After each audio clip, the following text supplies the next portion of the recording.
ಕೇರಳದ ಕೊಲ್ಲಂ ಜಿಲ್ಲೆಯ ಕರವಲೂರ್ನಲ್ಲಿ Sam Abraham ಹಾಗೂ ಸೋಫಿಯಾ ಇಬ್ರು ಅಕ್ಕಪಕ್ಕದ ಮನೆಗಳಲ್ಲೇ ವಾಸ ಮಾಡ್ತಿದ್ರು. ಇವರಿಬ್ರು ಸ್ಕೂಲಿಂದ ಹಿಡಿದು ಕಾಲೇಜಿನವರೆಗೂ ಜೊತೆಯಾಗಿ ಓದ್ತಿದ್ರು.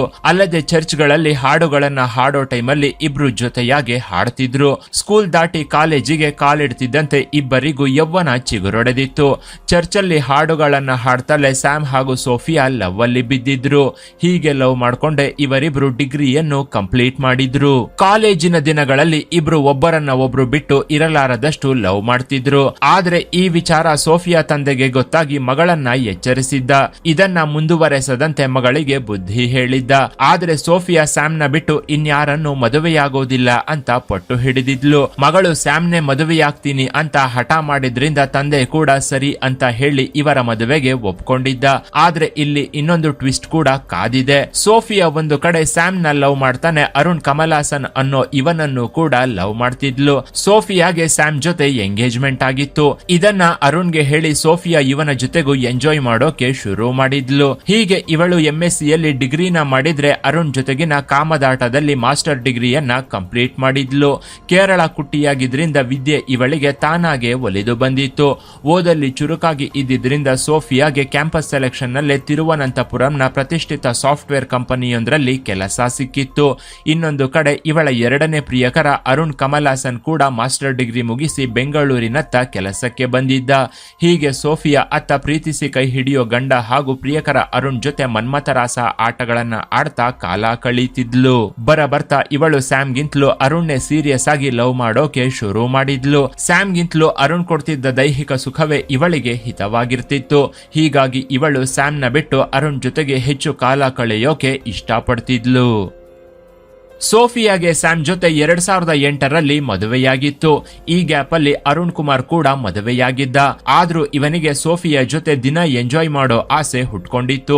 ಸೋಫಿಯಾ ಅರುಣ್ ಪರಸ್ಪರ ಲವ್ ಮಾಡ್ತಾ ಮಂಚದಾಟವಾಡ್ಕೊಂಡೆ ಇಬ್ರು ಬೇರೆ ಬೇರೆಯವರನ್ನ ಮದುವೆಯಾಗಿದ್ರು. ಅಂದ್ರೆ ಇವರು ಮಾಡ್ತಿದ್ದಿದ್ದು ಲವ್ ಅಲ್ಲ, ಬದಲಿಗೆ ದೇಹ ಬಾಧೆ ತೀರಿಸಿಕೊಳ್ಳೋ ಚಪಲವಷ್ಟೇ. ಸೋಫಿಯಾ ಸ್ಯಾಮ್ ಹಾಗೂ ಅರುಣ್ ಜೊತೆ ಎಂಜಾಯ್ ಮಾಡ್ತಾನೆ ಟ್ರಯಾಂಗಲ್ ಕಾಮದಾಟವನ್ನ ಆಡ್ತಿದ್ಲು. ಗಂಡ ಹೆಂಡತಿ ಇಬ್ರು ಕೆಲಸ ಮಾಡ್ಕೊಂಡು ಚೆನ್ನಾಗಿ ಸಂಪಾದನೆ ಮಾಡ್ತಿದ್ರು. ಈ ಗ್ಯಾಪ್ ಅಲ್ಲಿ ಅರುಣ್ ಕೆಲಸ ಹುಡುಕೊಂಡು ಆಸ್ಟ್ರೇಲಿಯಾಗೆ ಹೊರಟು ಹೋಗಿದ್ದ. ಅವನಿಗೆ ಮದುವೆಯಾಗಿ ಒಬ್ಬ ಮಗ ಕೂಡ ಹುಟ್ಟಿದ್ದ. ಹೀಗಾಗಿ ಅವನು ತನ್ನ ಕೆಲಸದಲ್ಲಿ ಮುಳುಗಿ ಹೋಗಿದ್ದ. ಆಸ್ಟ್ರೇಲಿಯಾದ ಮೆಲ್ಬೋರ್ನ್ನ ಇಪಿಪ್ ಅನ್ನೋ ಏರಿಯಾದ ಒಂದು ಪ್ರತಿಷ್ಠಿತ ಸಾಫ್ಟ್ವೇರ್ ಕಂಪನಿಯೊಂದರಲ್ಲಿ ಅರುಣ್ ಕೆಲಸ ಮಾಡಿಕೊಂಡು ಜೀವನವನ್ನ ಸಾಗಿಸ್ತಿದ್ದ. ಆದ್ರೂ ಕೂಡ ಸೋಫಿಯಾ ಜೊತೆ ಫೇಸ್ಬುಕ್ ಮೂಲಕ ನಿತ್ಯ ಟಚ್ ಅಲ್ಲಿರ್ತಿದ್ದ. ಹೀಗೆ ಆನ್ಲೈನ್ ನಲ್ಲೇ ರೊಮ್ಯಾನ್ಸ್ ಮಾಡ್ತಾ ಈ ಅಮರಕಾಮಿಗಳು ದಿನಗಳನ್ನ ಕಳೀತಿದ್ರು. ಪ್ರತಿ 6 ತಿಂಗಳಿಗೆ ಒಂದು ಸಲ ಸೋಫಿಯಾ ಜೊತೆ ಎಂಜಾಯ್ ಮಾಡೋಕೆ ಅಂತಾನೆ ಅರುಣ್ ಕೇರಳಕ್ಕೆ ಬರ್ತಿದ್ದ. ಹೀಗೆ ಬಂದವನು 1 ವಾರಗಳ ಕಾಲ ಕೇರಳದಲ್ಲಿ ಬೀಡು ಬಿಟ್ಟು ಸೋಫಿಯಾನ ಬೀಡಾಡಿದನದಂತೆ ಮೇಯ್ದು ಹೋಗ್ತಿದ್ದ. ಅರುಣ್ ಬರ್ತಿದ್ದಾನೆ ಅಂತ ಗೊತ್ತಾಗ್ತಿದ್ದಂತೆ ಸೋಫಿಯಾ ಮೈಯಲ್ಲಿದ್ದ ಕಾಮನಾಡಿಗಳು ಕುಣಿದಾಡಿ ಬಿಡ್ತಿದ್ವು. ಕೆಲಸಕ್ಕೆ ರಜೆ ಹಾಕಿ ಇವನ ಜೊತೆ ಕಾಮಕೇಳಿಯಲ್ಲಿ ಮುಳುಗಿ ತೇಲಾಡಿ ಬಿಡ್ತಿದ್ಲು. ಸೋಫಿಯಾ ಬೆಂಗಳೂರಿನಲ್ಲಿ ಕೆಲಸಕ್ಕೆ ಸೇರಿದ್ಲು. ಅರುಣ್ ಆಸ್ಟ್ರೇಲಿಯಾದಿಂದ ಬಂದು ಇವಳನ್ನ ಮೇಯ್ದು ಹೋಗ್ತಿದ್ದ. ಸೋಫಿಯಾ ಗಂಡ ಸ್ಯಾಮ್ ದುಬೈನಲ್ಲಿ ಕೆಲಸ ಮಾಡ್ಕೊಂಡು ಇದ್ದಿದ್ರಿಂದ ಅರುಣ್ ಬೆಂಗಳೂರಿಗೆ ಬಂದು ಇವಳ ಜೊತೆ ಎಂಜಾಯ್ ಮಾಡಿದ್ರು ಕೂಡ ಯಾರಿಗೂ ಗೊತ್ತಾಗ್ತಾ ಇರ್ಲಿಲ್ಲ. ಸೋಫಿಯಾ ತನ್ನ ಟ್ರಯಾಂಗಲ್ ಲವ್ ಕಮ್ ಕಾಮದಾಟವನ್ನ ವರ್ಷಾನುಗಟ್ಟಲೆ ನಡೆಸಿದ್ಲು. ಆದ್ರೂ ಕೂಡ ಗಂಡ ಸ್ಯಾಮ್ ಒಂದು ದಿನಕ್ಕೂ ಹೆಂಡತಿ ಸೋಫಿಯಾ ಮೇಲೆ ಅನುಮಾನ ಪಟ್ಟವನಲ್ಲ. ಯಾಕಂದ್ರೆ ಸೋಫಿಯಾ ಅಷ್ಟು ಅಚ್ಚುಕಟ್ಟಾಗಿ ತನ್ನ ಅಕ್ರಮದ ಆಟಗಳನ್ನ ಆಡ್ತಿದ್ಲು. ಅದರಲ್ಲೂ ಸ್ಯಾಮ್ ಭಾರತದಲ್ಲಿ ಇಲ್ಲದೆ ಇದ್ದಿದ್ರಿಂದ ಇವಳ ಅಕ್ರಮ ಸಂಬಂಧದ ವಿಚಾರ ಗಂಡನಿಗೆ ಗೊತ್ತಾಗೋ ಚಾನ್ಸೇ ಇರ್ಲಿಲ್ಲ. ಹೀಗಾಗಿ ತನ್ನ ಗಂಡ ದುಬೈನಲ್ಲಿರೋ ಟೈಮಲ್ಲೇ ಸೋಫಿಯಾ ಅರುಣ್ನ ಆಸ್ಟ್ರೇಲಿಯಾದಿಂದ ಕರೆಸಿಕೊಳ್ತಿದ್ಲು. ಆಗಾಗ ಗಂಡ ಸ್ಯಾಮ್ ಕೂಡ ಕೇರಳಕ್ಕೆ ಬಂದು ಹೋಗ್ತಿದ್ದ. ಈ ಗ್ಯಾಪ್ ಅಲ್ಲೇ ಸೋಫಿಯಾ ಪ್ರೆಗ್ನೆಂಟ್ ಆಗಿದ್ಲು. ಹೆಂಡತಿ ಪ್ರೆಗ್ನೆಂಟ್ ಆಗಿದ್ದು ನೋಡಿ ಗಂಡ ಸ್ಯಾಮ್ ಭಾರತದಲ್ಲೇ ಇದ್ದು ಹೆಂಡತಿಯನ್ನ ನೋಡ್ಕೊಂಡಿದ್ದ. ಸೋಫಿಯಾ ಒಂದು ಗಂಡು ಮಗುವಿಗೆ ಜನ್ಮ ಕೊಟ್ಟಿದ್ಲು. ಇದರಿಂದ ಸ್ಯಾಮ್ ಒಂದು ನಿರ್ಧಾರಕ್ಕೆ ಬಂದಿದ್ದ. ಹೆಂಡತಿ ಹಾಗೂ ಮಗನನ್ನ ತನ್ನ ಜೊತೆಗೆ ದುಬೈಗೆ ಕರ್ಕೊಂಡು ಹೋಗ್ಬೇಕು ಅಂತ ಇವನು ನಿರ್ಧರಿಸಿದ್ದ. ಹೀಗಾಗಿ ನಿನ್ನ ಕೆಲಸಕ್ಕೆ ರಿಸೈನ್ ಮಾಡಿ ನನ್ನ ಜೊತೆಗೆ ಬಂದು ಬಿಡು ಅಂತ ಹೆಂಡತಿಗೆ ಹೇಳಿದ್ದ. ಅಲ್ಲಿ ನಿನ್ನ ಹಾಗೂ ಮಗನನ್ನ ನಾನು ನೋಡ್ಕೊಳ್ತೀನಿ ಅಂತಾನು ಹೇಳಿದ್ದ. ಅಲ್ಲದೆ ಅಲ್ಲಿ ನಮ್ಮ ಬಂಧುಗಳು ತುಂಬಾ ಜನ ಇದ್ದಾರೆ, ನಿನಗೆ ಅಲ್ಲೇ ಇನ್ನೊಂದು ಕೆಲಸ ನೋಡ್ತೀನಿ, ನಿನಗೆ ದುಬೈನಲ್ಲಿ ಯಾವುದೇ ಸಮಸ್ಯೆ ಬರದಂತೆ ನೋಡ್ಕೊಳ್ತೀನಿ ಅಂತ ಸ್ಯಾಮ್ ಹೆಂಡತಿಗೆ ಹೇಳಿದ್ದ.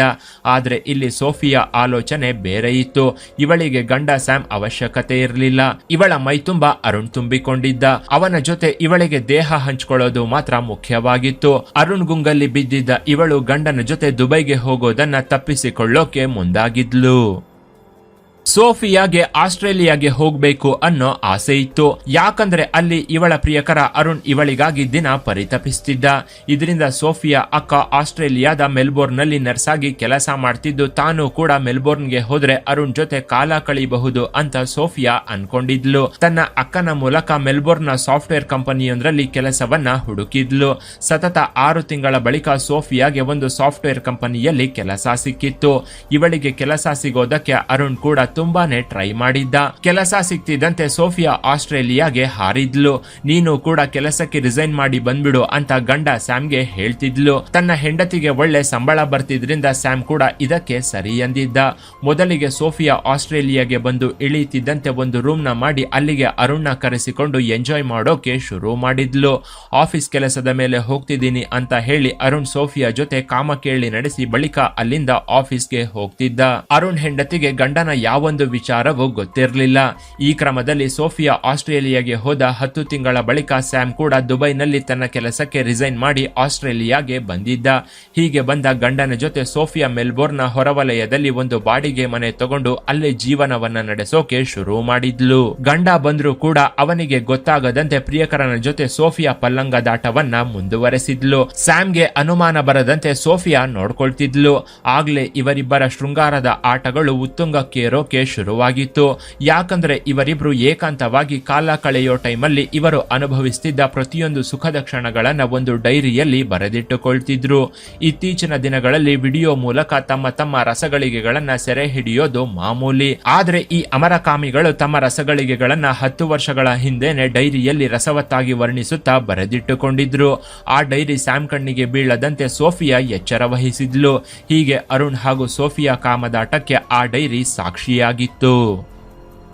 $3 ಬೆಲೆಯ ಆ ಡೈರಿಯಲ್ಲಿ ಇವರಿಬ್ಬರ ನಡುವಿನ ಮಿಲನ ಮಹೋತ್ಸವದ ರಸಗಳಿಗೆಗಳೇ ತುಂಬಿ ಹೋಗಿದ್ವು. ಇಂಗ್ಲಿಷ್, ಮಲಯಾಳಂ ಹಾಗೂ ಹಿಂದಿ ಭಾಷೆಯಲ್ಲಿ ಆ ಡೈರಿಯಲ್ಲಿ ಇವರಿಬ್ರು ತಮ್ಮ ಮಿಲನದ ರಸಗಳಿಗೆಗಳನ್ನ ರಸವತ್ತಾಗಿ ಬರ್ಕೊಂಡಿದ್ರು. ಅಲ್ಲದೆ ಇವರಿಬ್ರು ಯಾವಾಗೆಲ್ಲ ಸೇರ್ತಿದ್ರೋ ಆಗೆಲ್ಲ ಈ ಡೈರಿಯನ್ನ ಬರೀತಿದ್ರು. ಅದರಲ್ಲೂ ಮಿಲನ ಮಹೋತ್ಸವಕ್ಕೂ ಮೊದಲು ಇವರಿಗೆ ಆದ ಅನುಭವ ಹಾಗೂ ಮಿಲನ ಮಹೋತ್ಸವ ನಡೆಸಿದ ನಂತರ ಇವರಿಗೆ ಆದ ಅನುಭವವನ್ನ ಅರುಣ್ ಹಾಗೂ ಸೋಫಿಯಾ ಈ ಡೈರಿಯಲ್ಲಿ ಬರೆದಿಡ್ತಿದ್ರು.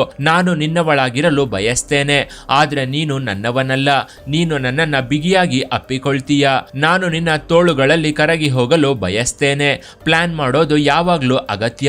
ಪ್ಲಾನ್ ಇಲ್ಲದ ಕಲ್ಪನೆ ಕನಸಿಗಿಂತ ಹೆಚ್ಚೇನು ಅಲ್ಲ ಅಂತ ಸೋಫಿಯಾ ಸ್ಯಾಮ್ ಕೊಲೆಗೆ ಕೆಲವೇ ತಿಂಗಳುಗಳ ಹಿಂದಷ್ಟೇ ಬರೆದಿದ್ಲು. ಅಲ್ಲದೆ ನನ್ನನ್ನ ಬಿಗಿಯಾಗಿ ಅಪ್ಕೋ, ಗಟ್ಟಿಯಾಗಿ ಹಿಡ್ಕೋ, ಜೋರಾಗಿ ಹೊಡಿ, ನಾನು ನಿನ್ನ ಜೊತೆಯಲ್ಲೇ ಇರ್ತೀನಿ, ನಿನ್ನ ತುಂಬಾ ಮಿಸ್ ಮಾಡ್ಕೋತಾ ಇದ್ದೀನಿ ಡಿಯರ್ ಅಂತಾನು ಸೋಫಿಯಾ ತನ್ನ ಕಾಮದಾಹವನ್ನ ಡೈರಿಯಲ್ಲಿ ಪ್ರಕಟಿಸಿದ್ಲು. ಇತ್ತ ಸ್ಯಾಮ್ ಕೂಡ ನನ್ನ ಕೊನೆ ಉಸಿರಿರೋವರೆಗೂ ನಿನ್ನನ್ನ ಪ್ರೀತಿಸಬೇಕು, ನಾನು ಯಾವಾಗ್ಲೂ ನಿನಗಾಗಿ ಇರೋಕೆ ಬಯಸ್ತೀನಿ. ಒಂದು ದಿನ ಅವಳು ನನ್ನವಳಾಗ್ತಾಳೆ. ನಾನು ನೋವಿನಲ್ಲಿ ಬದುಕ್ತಿದ್ದೀನಿ. ನಾನು ಪ್ರೀತಿಸೋ ಜೀವವನ್ನ ಪಡೆಯೋವರೆಗೂ ನನ್ನ ಜೀವನವನ್ನ ಆನಂದಿಸೋಕೆ ಸಾಧ್ಯವಿಲ್ಲ ಅಂತ ಅರುಣ್ ಆ ಡೈರಿಯಲ್ಲಿ ಬರೆದಿದ್ದ. ಆಸ್ಟ್ರೇಲಿಯಾದ ಹೈಕೋರ್ಟ್ ಆಫ್ ವಿಕ್ಟೋರಿಯಾದ ನ್ಯಾಯಾಧೀಶ ಜಸ್ಟಿಸ್ ಪಾಲ್ ಗೋಗ್ಲನ್ ಈ ಡೈರಿಯನ್ನ ಕೋರ್ಟ್ ಅಲ್ಲಿ ಓದಿ ಹೇಳಿದ್ರು. ಆ ಡೈರಿಯಲ್ಲಿ ಇದ್ದ ಮಾತುಗಳನ್ನ ಕೇಳ್ತಿದ್ದವರೆಲ್ಲರೂ ಅರುಣ್ ಸೋಫಿಯಾ ಇನ್ನೆಂತ ಕಾಮಪಿಶಾಚಿಗಳು ಅಂತ ಅನ್ಕೊಂಡಿದ್ರು. ಇನ್ನು ಸೋಫಿಯಾ ಗಂಡ ಸ್ಯಾಮ್ಗೆ ಏನಾಯ್ತು, ಆ ಡೈರಿಯಲ್ಲಿ ಇನ್ನು ಏನೇನಿತ್ತು, ಕೊನೆಗೆ ಈ ಕೇಸ್ ಏನಾಯ್ತು ಅಂತ ಪಾರ್ಟ್ 2 ವಿಡಿಯೋದಲ್ಲಿ ಹೇಳಲಾಗಿದ್ದು, ಆ ವಿಡಿಯೋ ಲಿಂಕ್ ನ ಕೆಳಗಿನ ಡಿಸ್ಕ್ರಿಪ್ಷನ್ ಬಾಕ್ಸ್ ನಲ್ಲಿ ಕೊಡಲಾಗಿದೆ.